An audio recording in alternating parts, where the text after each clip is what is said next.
कराची में गुल प्लाज़ा बाहसाने खां पोइ घण माड़ इमारतुनि जी हिफ़ाज़ती इंतज़ामनि वारो मामिलो बहस जो मौज़ू बणियल आहे।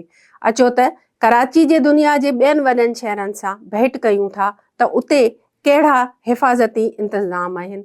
कराची, मुंबई ऐं लंदन में फायर सिक्योरिटी एतिरी मुख़्तलिफ़ छो आहे? जॾहिं कंहिं वॾे शहर में बाहि लॻे थी त नुक़सान जो दारोमदार सिर्फ़ हादसे ते न पर तयारी ते पिणु हूंदो आहे। कराची, मुंबई ऐं लंदन जो तक़ाबली जाइज़ो वाज़े करे थो त आबादी, मनसूबाबंदी ऐं सरकारी सीड़पकारी फायर सिक्योरिटी ते कीअं असरअंदाज़ थियनि था। आबादी जो दॿाउ। टिन्हिनि शहरनि में घणी आबादी आहे पर उन्हनि जो पैमानो हिकु जहिड़ो न आहे। कराची जी आबादी हिकु अंदाज़े मूजिबि 35 खां 40 मिलियन जे विच में आहे, जेका हुनखे दुनिया जे सभिनी खां वॾनि शहरनि में शामिल करे थी। शहर जी तेज़ी सां वधंदड़ आबादी गैर मनसूबाबंदी सबबि बुनियादी सहूलतनि खां अॻिते निकिरी वई आहे। मुंबई जी आबादी तक़रीबन 12 खां 14 मिलियन आहे।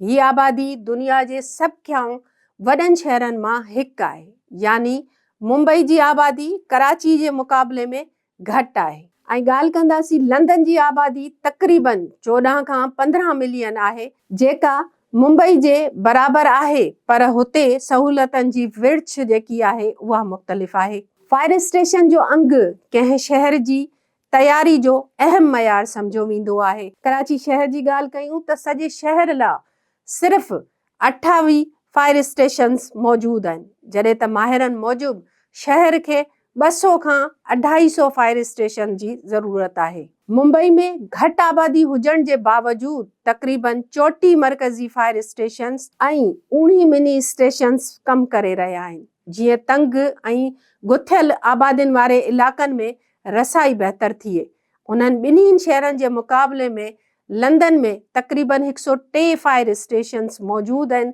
जेकी मुख़्तलिफ़ इलाक़नि में हिकमत अमली तहत क़ाइमु कया विया आहिनि। फायर फाइटर्स ऐं इंसानी वसीलनि जी अहमियत जे हवाले सां रुगो इमारतूं न पर तरबियाफ़्ता माण्हू पिणु अहम आहिनि। कराची में 1000 खां बि घटि फायर फाइटर्स मौजूदु आहिनि, जेकी किरोड़नि माण्हुनि लाइ तमामु घटि आहिनि।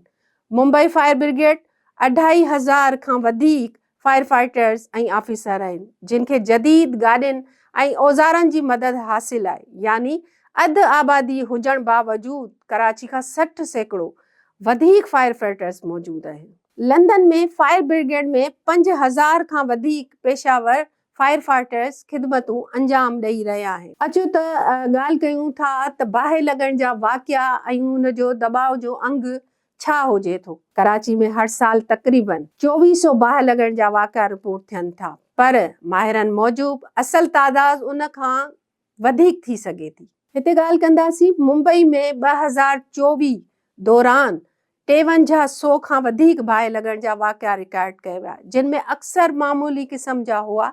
ऐं लंदन जी ॻाल्हि कयूं, हज़ारे ई वाक़िया रिपोर्ट थियनि था, पर सख़्त कानून जे करे वॾा हादसा घटि थियनि था। अचो त मालूम कयूं था त इन में फ़र्क़ जो कारण छा आहे। माहिरनि 3 बुनियादी अंसरनि जी निशानदेही कई आहे।